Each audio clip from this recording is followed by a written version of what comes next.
Moandan mangaanikaivoksella Afrikassa on 76 kilometrin mittainen köysirata. Hiljattain siitä tuli lajissaan maailman pisin. Vaikka asia oikeastaan on kyllä niin, että maailman ehdottomasti pisin köysirata on ja on ollut Ruotsissa. Mittaa sillä on 96 kilometriä ja se sijaitsee Västerbottenissa eli suomalaisittain länsipohjassa. Antakaahan meidän kertoa, miten kumpikin näistä väitteistä voi olla totta.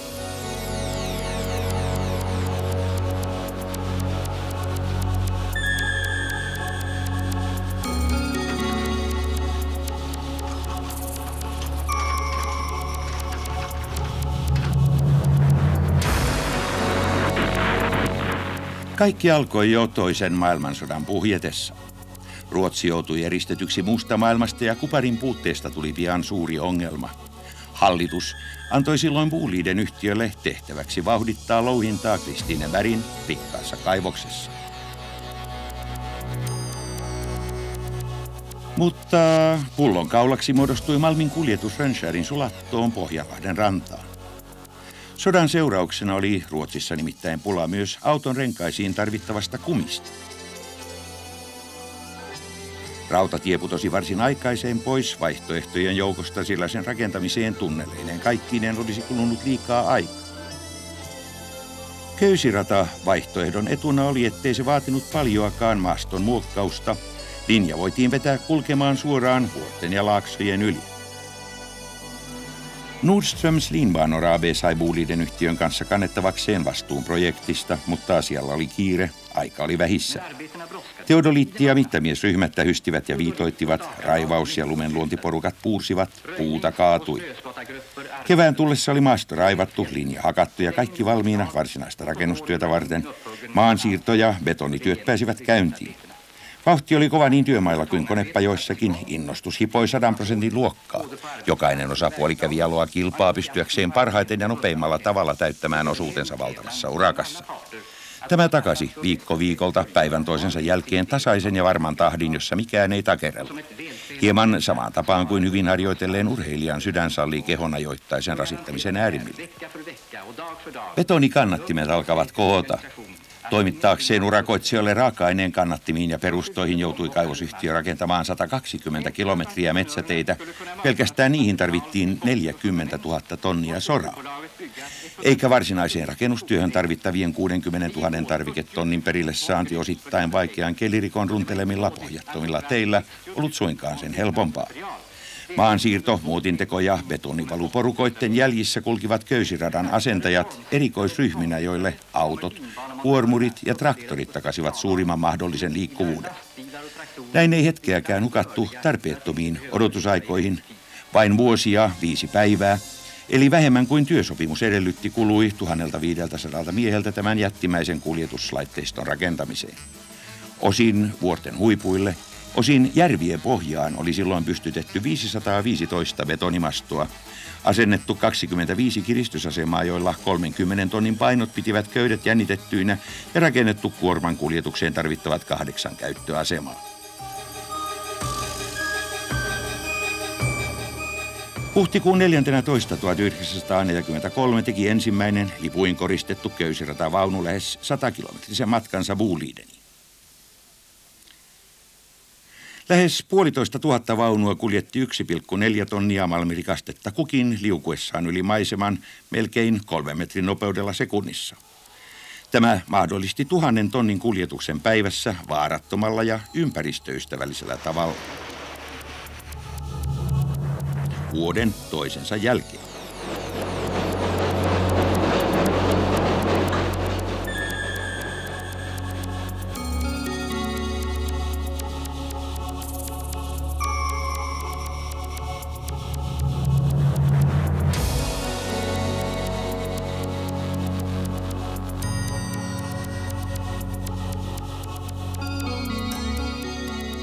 Määrätty huolto oli toki kuitenkin tarpeen.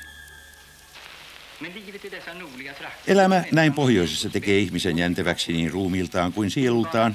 Köysiratatyöntekijän elämä muistuttaa merimiehen ammattia. Täälläkin on kiipeiltävä mastoissa, huimausta ei saa tuntea. Myrskyn, sateen ja lumituiskun kolhut on opittava kestämään. Vaikka täällä ollaan kuitenkin kuivalla maalla, saatatte nyt sanoa. Ja niinhän tuo on. Vaan mistäpä löydät täällä erämaata tähyllessäsi lähimmän kanssa ihmisen. Hän saattaa olla penikulmienkin päässä. Merimies ehkä heiluu sinne tänne mastossaan alukseen vaappuessa allokossa, mutta alhaalla odottavat kuitenkin aina kapteeni, kaverit ja koiju. Vahtivuorotkin ovat säännöllisiä. Köysirata sen sijaan vaatii vartijansa monille yksinäisille seikkailuille. Drar ut sina väktare på månget ensligt äventyr.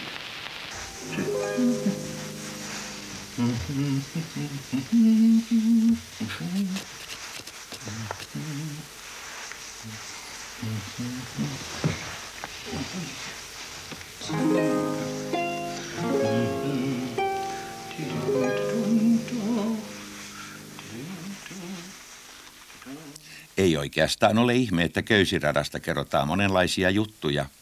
Esimerkiksi siitä lemmenkipeästä Kosiasta, joka tuntui ratkaisseen ongelman, miten päästä kultansa luo.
No, mikäs nyt on vialla?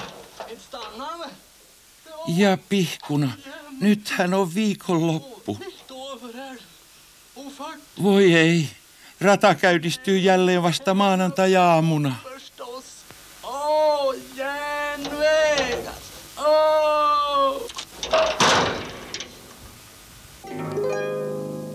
43 vuoden kuluttua 1987 päätti Boliden yhtiö kuitenkin lopettaa köysiradan käytön.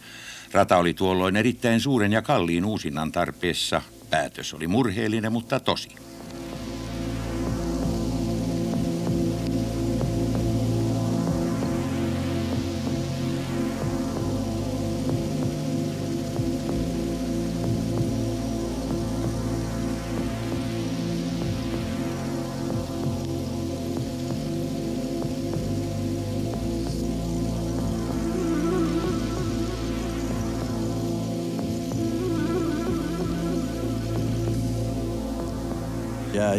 Niin, aikakausiaan tässä nyt menee hautaan. Ja sellainen on omalla tavallaan murheellista.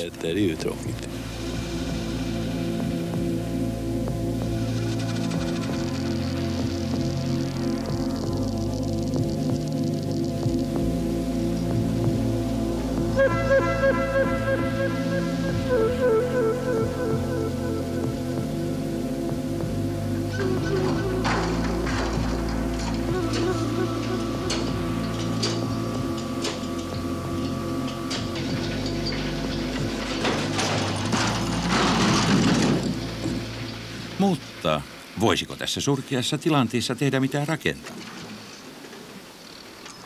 Monet köysiradan lähitienoiden asukkaat olivat sitä mieltä, että ainakin osa näin ainutlaatuisesta rakenteesta olisi säilytettävä, ellei muuta niin kulttuurimuistomerkkinä. Norsjön kunnassa perustettiin maailman pisin köysiratayhdistys ja päätettiin tutkia asia perin pohjin. Näyttihän sillä kosiomiehelläkin olevan aika hauska. Olisiko ylipäätään mahdollista käyttää köysirataa johonkin, vaikkapa matkailutarkoituksiin ja niin edelleen? Kysymyksiä riitti. Köysiratayhdistyksen, Norsjön kunnan ja paikallisten asianharrastajien sekä liikelaitosten mittavan ja myönteisen panostuksen tuloksena voimme jälleen esitellä maailman pisimmän köysiradan. Se on vaikuttava matkailukohde. 13,5 kilometrin osuus radasta on täydelleen uusittu. Tuloksena maailman tällä hetkellä pisin köysirata henkilökuljetuksiin.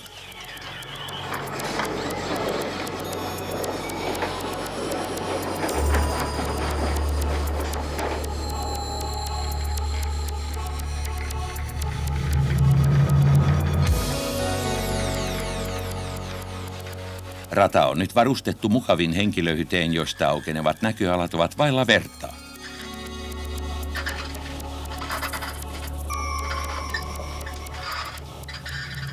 3000 metriä matkasta tapahtuu järvien tai vesireittien yläpuolella ja 2 tuntia kestävän ajon aikana oppii myös aimoannoksen metsänhoidosta.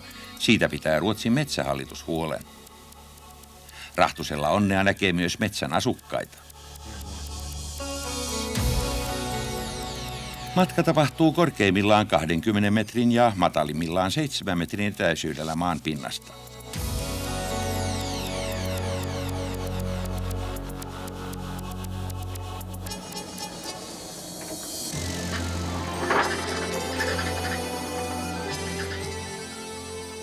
Köysiratamatkan päätyttyä voi paluun suorittaa myös linja-autolla, sillä näillä mailla on muutakin koettavaa. Ehkäpä ennen kaikkea lapsille on Kallen rautatie, joka kiertää vanhan avokaivoksen. Junaa vetää aito kaivosveturi ja vaunut ovat, kuten näkyy, muunneltuja malmikoreja.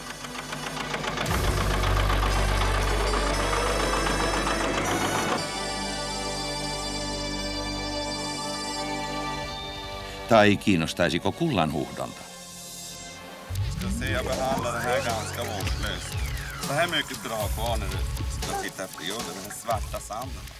Charlie opettaa tekniikan ja takaa lisäksi, että löydät kultaa. Aivan totta. Örtreskin alueen ensimmäinen 30-luvulla pystytetty kaivostorni on jälleen rakennettu. Ylätasolla on elokuvateatteri Saga, jossa voi muun muassa nähdä 40-luvulta olevan alkuperäisfilmin Köysiradasta. Alatasolla on Köysiratamuseo. Täällä voi jokainen haluava tutustua opettavaisella tavalla Köysiradan historiaan.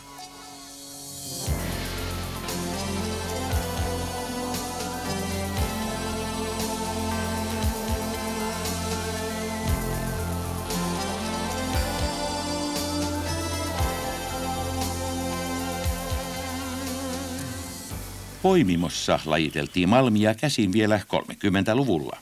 Nykyinen rakennus on jäljennös ja toimii kahvelana sekä huoltokeskuksena.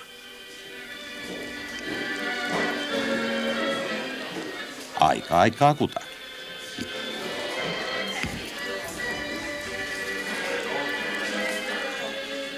Käydessään täällä näkee pilkahduksen ainutlaatuista kaivos- ja teollisuushistoriaa.